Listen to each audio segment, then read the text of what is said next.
One of my earliest TV memories involves lying on a slightly scratchy carpet with a plate of toast and remaining utterly silent while my childminder son sat glued to an episode of his favorite show.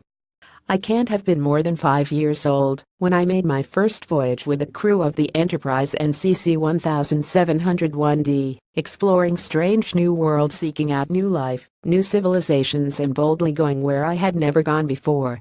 Star Trek was my gateway into a universe that many of the other children in my class at school didn't seem to have any knowledge of. And after I had my first taste of life with Jean-Luc and his crew, I quickly became hooked.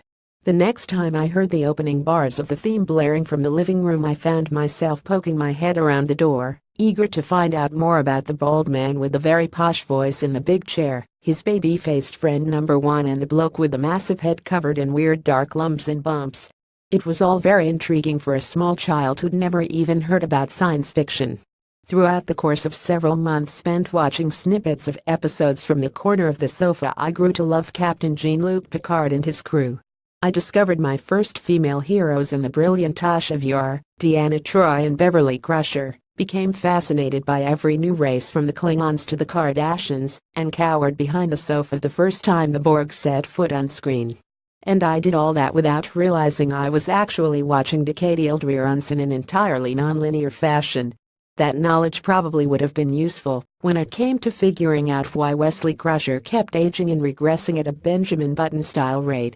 The Next Generation was my introduction, not only to science fiction, but also to the joys of television. Wesley was to become my first TV crush. Jean-Luc and Dr. Crusher were the first fictional couple I ever willed to get together and stay together.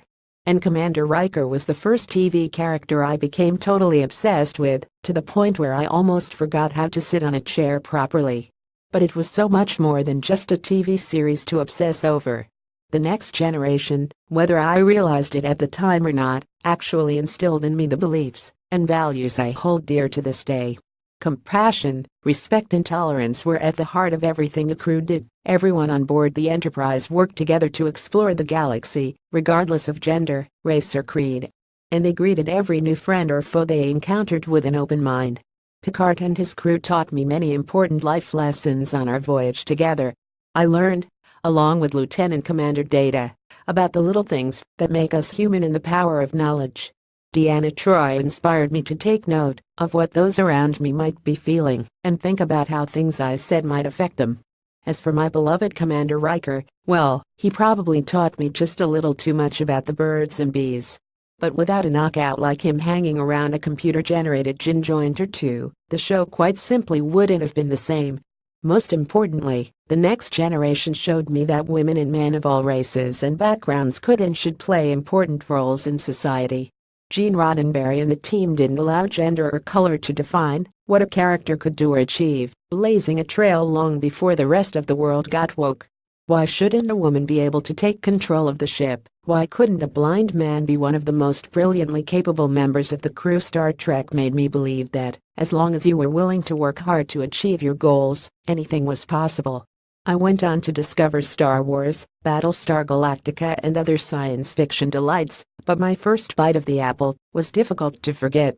When my parents were kind enough to gift me a Hewlett-Packard laptop for university, I jumped at the chance to christen it Jean-Luc. 20 years later, when I hear the phrase Star Trek, it's still him who comes to mind. Well, him and that incredible Riker beard, obviously.